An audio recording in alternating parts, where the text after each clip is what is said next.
The sun was low over the hills, spreading soft gold across the green fields. A gentle wind moved through the wheat, making it dance like ripples on water. In the distance, two men worked side by side, their hands steady and their movements calm. To anyone passing by, they were just simple farmers, quiet men tending to their land far from the noise of the city.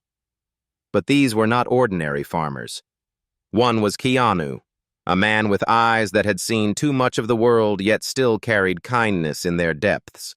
The other was Stephen, broad-shouldered and silent, a presence so steady it was like the earth itself leaned on him. They had come to this remote valley years ago, leaving behind lives no one in the village really understood. Here they tilled soil, raised crops, and helped neighbors when needed. They asked for nothing in return. That morning, Keanu paused to wipe the sweat from his brow. "Storm's coming in a few days," he said quietly, his voice almost lost in the breeze. Stephen gave a small nod. "Then we plant faster," he replied. It was the kind of simple exchange they had every day, no wasted words, just mutual respect. They didn't need to say much to understand each other. The village knew them as generous men. They fixed broken fences without asking for payment.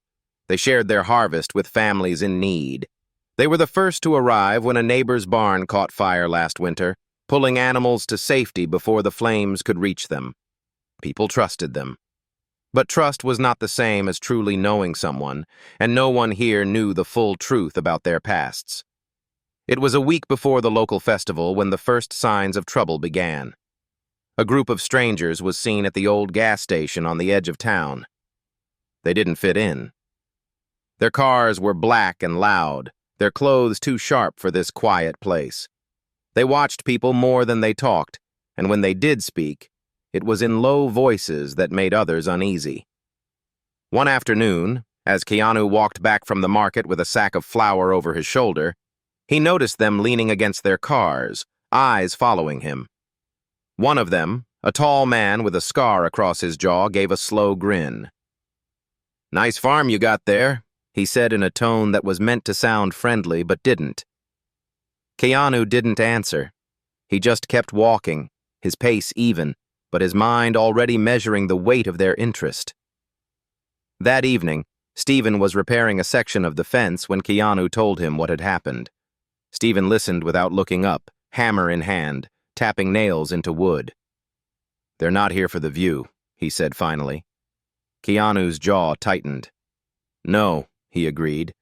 "They're hunting something. Maybe someone." The next day, word spread that the strangers had been asking questions in the village about land, about money, about who might be easy to push around. An old shopkeeper whispered to Keanu that they were part of a gang from the city. No one knew exactly why they had come, but everyone could feel the shift in the air. The easy peace of the valley had cracked. That night, the sound of engines roared down the dirt road leading past Keanu and Stephen's farm. The men didn't stop, but they drove slow, their headlights sweeping across the fields like searchlights. Keanu stood on the porch, arms crossed, watching them until the noise faded. Stephen stepped out beside him, carrying 2 mugs of hot tea. "This isn't going away," Stephen said. Keanu took the mug, eyes still fixed on the dark road. "No," he said softly, "but neither are we." In the days that followed, the gang made themselves bolder. They came into the village in the middle of the day, taking what they wanted from shops and tossing money on the counter like it was an insult. People looked away, afraid to speak up. Fear was beginning to take root, and fear spreads quickly in small places. Keanu and Stephen went about their work as usual, but they noticed everything. The way a mother hurried her children inside when the gang's cars appeared. The way the butcher kept glancing at the door, his hands shaking as he wrapped meat. These were good people, kind people, but they had never faced this kind of threat before. In their silence, Keanu and Stephen shared the same thought. They had left behind the violence of their old lives, but if trouble came to their doorstep, they would not stand by and watch. One afternoon, as the sun burned low and the sky turned the color of copper, the gang made their move. 3 cars pulled up to the farm. Doors slammed. Boots crunched on gravel. The scar-jawed man from the gas station stepped forward, his grin wider now. "Nice place," he said again. "Shame if something happened to it." Keanu stood by the barn door, his hands resting loosely at his sides. "We're just farmers," he said calmly. Stephen stepped out from the shadows of the barn, wiping his hands on a rag, saying nothing. The men in front of them laughed, but it wasn't the laughter of friends. It was the sound of wolves who thought they had found easy prey. What the gang didn't know was that these farmers had once walked through cities where danger lurked in every shadow. They had faced men far worse than this. They had skills hidden beneath the quiet surface of their lives, skills that could end a fight before it began. But for now, they stayed still, letting the strangers believe their own mistake. And so the first night of the storm began, not with rain, but with the slow, steady approach of a threat that thought it understood the land it had stepped into. The next morning, the valley felt different. The sky was heavy with low clouds, the kind that made the air feel close and tense. In the village, conversations were shorter, glances sharper. People pretended nothing had changed, but everyone knew the gang was still here, and everyone knew they would be back. Keanu and Stephen were in the fields early, moving with the same quiet rhythm as always. But under the surface, their thoughts were sharp. Stephen kept looking toward the road, his eyes scanning for the distant shimmer of engines. Keanu, though calm on the outside, felt the pressure building inside him like a slow tide. By noon, the sound came. Engines growling in the distance, getting closer. 3 black cars pulled into the village square. People stopped what they were doing. Some stepped back into shops. Others crossed the street to avoid being near them. The gang moved like they owned the place, stepping out of their cars, slamming doors, talking loudly. The scar-jawed man, clearly their leader, stopped at the bakery. He walked inside, grabbed a loaf of bread, and tossed a few coins on the counter without looking at the baker. When the baker's young son reached for the change, one of the other men kicked the coins away, laughing as they scattered across the floor. Keanu had come into the village to pick up supplies. He stood outside the general store, watching. The baker's boy froze, his small hands hovering in the air. The gang laughed again. That's when Keanu stepped forward. "Pick them up," Keanu said, his voice low but carrying across the quiet street. The scar-jawed man turned, his grin fading just a little. "You talking to me?" "No," Keanu said, his tone calm. "I'm talking to him." He nodded toward the man who had kicked the coins. "Pick them up." The man laughed, but there was no humor in it. "Or what?" he asked. Keanu's eyes didn't move from his. "Or you'll regret it." The air between them tightened. One of the other gang members shifted his weight, ready to move. But then, before anyone could take a step, a large shadow appeared from behind the general store. It was Stephen, carrying a crate of vegetables for the store owner. He set it down slowly, his eyes never leaving the gang. "Problem?" Stephen asked, his voice quiet but steady. "Nah," the scar-jawed man said after a pause. "No problem. Just getting to know the locals." But his tone carried something darker. The gang didn't pick up the coins. Instead, they turned and walked back to their cars, engines roaring as they pulled away. Later that afternoon, the village felt even more tense. Some people came to thank Keanu and Stephen quietly. Others warned them not to get involved. "These men, they don't stop," one old farmer said. "Once they mark you, they come back harder." That night, Keanu and Stephen sat on the porch of their farmhouse. The crickets were loud, and the smell of fresh earth hung in the cool air. "They'll come again," Keanu said. "Yes," Stephen replied, "but next time they won't come just to look." There was silence between them for a moment. Both men knew they had crossed an invisible line that morning. They had chosen to stand in front of the people here, and that meant the fight, whatever form it took, was now theirs. Stephen leaned back in his chair. "How far are you willing to go?" he asked quietly. Keanu stared out into the dark fields. "As far as I have to. These people have no one else." And in that moment, without speaking it aloud, they made the choice together.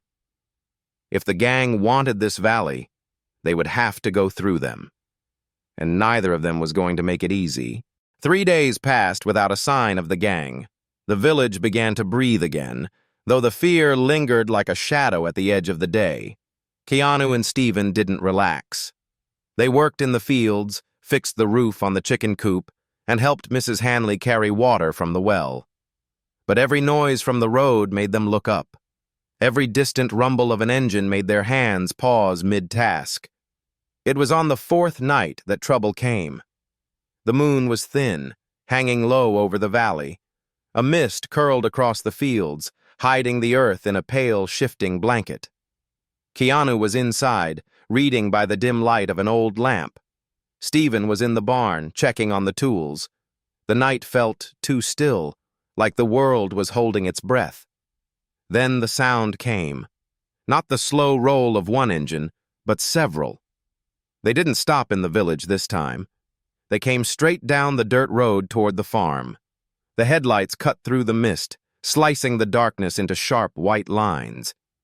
Keanu put down his book and stood. Stephen stepped out from the barn, rag still in his hand, his expression unreadable. The cars rolled to a stop just beyond the gate. Doors opened. Men stepped out. More than before. 8 of them this time. Some carried bats. One had a length of chain. The scar-jawed leader walked at the front, his smile slow and cold. "Evening, farmers," he said. "We were just in the neighborhood. Thought we'd stop by for a little talk." Stephen didn't move. "You're trespassing." The scar-jawed man laughed. "Funny thing about land, ownership can change fast, depending on who's willing to fight for it." He looked around the yard. "Nice place, big barn, good soil. I think we'll take it." Keanu stepped forward, his voice steady. "You should leave now." "Or what?" the leader asked, echoing the words from the village square. This time his men spread out, boots crunching on gravel, forming a half-circle around the gate. "Or you'll regret it," Keanu said, the same calm tone, but something in his eyes had shifted. The leader nodded at one of his men. "Teach him a lesson." A man with a bat stepped forward, swinging it casually in one hand. He walked right up to the gate, sneering. In a blink, Keanu's hand shot out, grabbing the bat mid-swing. With a twist of his wrist, the wood snapped clean in half. The man stumbled back, eyes wide. Before anyone could react, another rushed Stephen from the side. Stephen moved like water, one step to the left, a hand to the man's wrist, and the chain clattered to the ground. Stephen's palm struck the man's chest, sending him staggering backward into the dirt. The gang froze for a second, their confidence shaken. The scar-jawed leader's smile faltered, but he covered it quickly with a bark of laughter. "Looks like our farmers have a little fight in them." More men came forward. Keanu moved with quiet precision, blocking strikes, twisting arms, sending attackers to the ground without a wasted motion. Stephen was a wall, every move efficient, every counter unstoppable. They didn't shout, didn't taunt, didn't even breathe harder. They fought like men who had done this before, many times, in places far more dangerous than this quiet farm. Within minutes, 5 men were on the ground, groaning or struggling to stand. The rest stepped back, realizing this wasn't going the way they'd planned. The leader's eyes were hard now, his smile gone completely. "This isn't over," he said, his voice low and full of promise. "We'll be back." And next time, it won't just be a few of us. He motioned to his men, and they retreated to their cars. Engines roared, gravel flew, and then they were gone, swallowed by the night. Keanu and Stephen stood in the yard, the mist curling around them again. They didn't speak for a moment, just listened to the crickets and the far-off echo of the engines fading away. Finally, Stephen broke the silence. "They'll bring more." Keanu nodded. "Let them. We'll be ready." But deep down, they both knew this fight was no longer just about their farm. It was about the whole valley and the people who lived here. The gang had made a mistake. They'd tested men who didn't break, and the next time the storm would be even bigger. The days after the fight were quiet, but it was the kind of quiet that felt wrong. There was no real peace in it, only the weight of waiting. The villagers spoke in low voices, looking over their shoulders more often than before. The shopkeepers kept their shutters half closed. The schoolteacher started walking the children home herself. Everyone was waiting for the next move. Keanu and Stephen worked as usual, but both men knew the stillness wouldn't last. At night, they took turns keeping watch from the porch, scanning the road under the pale light of the moon. Every noise in the distance made their muscles tense. Every shadow felt like it might shift into something dangerous. On the 5th morning after the farm incident, Keanu went into the village for supplies. He noticed right away that something was wrong. There were no children playing near the well, no chatter from the bakery, no clinking of tools from the blacksmith shop. The square was almost empty, except for the gang. 3 black cars were parked in a row, engines idling. A dozen men stood in the center of the square. Some carried bats, others metal pipes. A few had that cold stillness in their hands that told Keanu they might have knives. And in front of them was the scar-jawed leader holding a folded piece of paper. Beside him stood the baker, his hands trembling, his face pale. "This here is a notice," the leader was saying loudly, making sure everyone nearby could hear. "From today on, every shop, every farm, every home in this valley pays us a monthly fee. In return, we make sure nothing bad happens to them. You don't pay." He gave a slow smile. "Things get broken. People get hurt." The baker shook his head. "We don't have that kind of money." The leader stepped closer, lowering his voice but not his smile. "Then maybe we take something else. Maybe we take your boy." Keanu's steps slowed. The edges of his vision narrowed, focusing only on the man's hand as it reached toward the baker's shoulder. Before the leader could touch him, Keanu's voice cut through the square. "Let him go." The leader turned, his eyes narrowing. Well, the farmer." Keanu walked forward slowly, hands loose at his sides. "This isn't your valley. It's not your people. Leave." The leader's smile widened. "You really think you can stop us? You and your big friend?" Right on cue, Stephen appeared from the side street, carrying a sack of grain on one shoulder. He dropped it to the ground, the sound heavy in the tense silence. "He doesn't think," Stephen said quietly. "He knows." The gang laughed, but it was thinner this time, forced. The leader looked around, then motioned to 2 of his men. "Teach them what happens when people say no." The 2 stepped forward. Before they could close the gap, Keanu moved, fast. He caught one man's arm, twisting it just enough to make the pipe drop to the ground, then used the momentum to send him stumbling into the second man. Both hit the dirt before they could swing. The square erupted. Villagers backed away quickly, some ducking inside shops. More gang members rushed forward. Stephen moved like a stone wall. One punch to the gut, a sweep of the leg, a shove that sent a man crashing into a cart of apples. Keanu's movements were precise and economical, every strike landing exactly where it needed to. The fight lasted less than 2 minutes, but when it ended, 9 men were on the ground groaning. The rest were backing toward the cars, the leader glaring but not stepping closer. "This isn't over," he spat. Keanu took one step forward, his voice low and steady. "It's over when you leave this valley for good, not before." The leader didn't answer. He just signaled his men, and they piled into the cars. Engines roared, tires kicked up dirt, and they were gone. Slowly, the villagers emerged from doorways, their faces a mix of relief and disbelief. Mrs. Hanley touched Keanu's arm. "You two, you're not just farmers, are you?" Keanu gave a small smile. "We're whatever this valley needs us to be." That night, Keanu and Stephen sat on the porch again. The stars were bright, but neither man looked up at them. "They'll come back," Stephen said. "Yes," Keanu agreed. "And next time they won't just bring bats and pipes."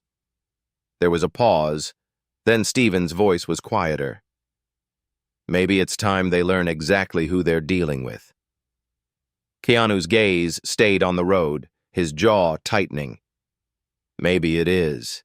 2 days after the fight in the square, the valley seemed to hold its breath again. The villagers tried to go about their lives, but the memory of the last encounter lingered in every glance, every hurried step. Some of them began leaving small baskets of bread, eggs, and vegetables on Keanu and Stephen's porch, quiet tokens of thanks and silent pleas for protection. Keanu and Stephen didn't speak much about what was coming. They both knew it would be worse. Gangs like this didn't take humiliation quietly. They returned harder, meaner, and with more dangerous tools. On the third night, the storm arrived, not in the sky, but on the road. It started with the sound of engines, many more than before. The rumble grew louder until it shook the earth. Headlights pierced the darkness in a jagged line, followed by the glint of metal. There were trucks this time, not just cars, and men standing in the back with rifles slung over their shoulders. Keanu was in the yard, fixing the latch on the barn door, when he heard it. Stephen stepped out of the house carrying a lantern, his face unreadable. "This is it," Keanu said quietly. "Yes," Stephen replied, "and they're not here to talk."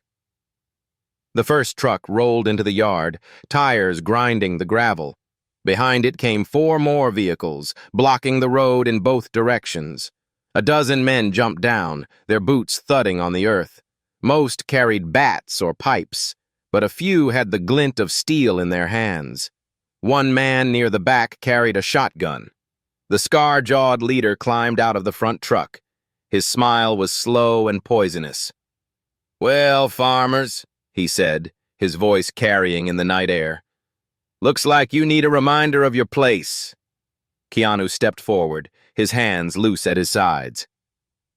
"And you need to learn when to leave."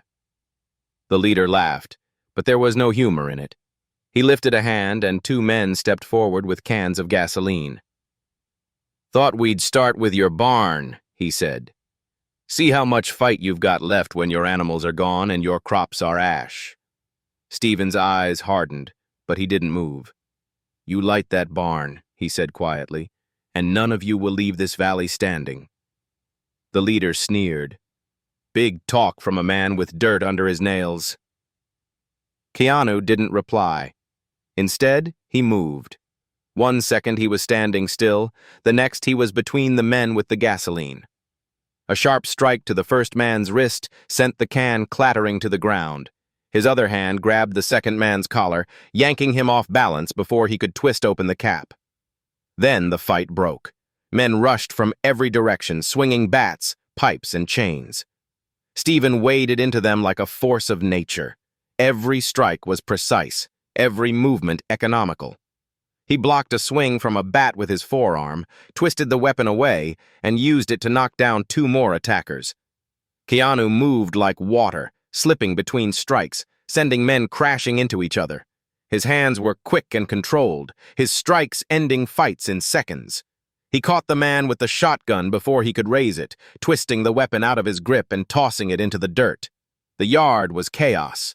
Shouts, the thud of bodies hitting the ground, the metallic clang of dropped weapons. The lantern light threw sharp shadows across the scene, making it look like something out of a war story. But even with their skill, Keanu and Steven were outnumbered. The gang pressed harder, trying to push them back toward the barn. Keanu saw one of the gasoline cans rolling near the fence, a matchbook falling from a man's pocket. In the distance, he caught the flicker of movement, villagers peeking from behind trees and fences, watching. "Steven!" Keanu called, his voice steady. "Time to finish this!" Steven gave a single nod. Then the two of them moved in a way no one in the valley had ever seen before. They fought as if they shared one mind, covering each other's blind spots, striking in perfect rhythm. A man would swing at Keanu, only to be blocked by Steven's arm. Another would lunge for Steven and find himself slammed into the dirt by Keanu. Within minutes, the yard was littered with groaning men. The rest backed away, fear in their eyes. The scar-jawed leader stood frozen, his smile long gone. Keanu stepped toward him. "This is your last chance," he said. "Leave the valley. Don't come back." The leader swallowed, his jaw twitching. "This isn't over," he muttered, but his voice lacked the certainty it once had. "It is," Steven said. "For your sake, walk away now." The leader looked around, saw his men broken and scattered, and finally gave a sharp nod. "Let's go." The gang piled into their vehicles and roared away into the night, their taillights vanishing over the hill. Keanu and Steven stood in the silence that followed, their breathing steady, their eyes scanning the darkness. The villagers stepped out slowly, their faces a mixture of awe and gratitude. "Who are you, really?" the baker asked softly. Keanu glanced at Steven, then back at the villagers. "Men who know how to protect what matters." The valley stayed quiet for almost a week after the night of fire. People began to believe the gang was gone for good. The square was busy again. Children laughed and played near the well. The air felt lighter, but Keanu and Steven didn't relax. They had seen this pattern before, silence before the last desperate strike. On the seventh night, the quiet broke. It started with a sound in the distance, faint but wrong. Not the slow rumble of trucks, not the high whine of motorcycles. This was sharper, faster. Keanu was mending a tool handle in the barn when Steven came in, his expression hard. "Cars," Steven said. "More than before. They're coming fast." Keanu set the tool down. "This is it."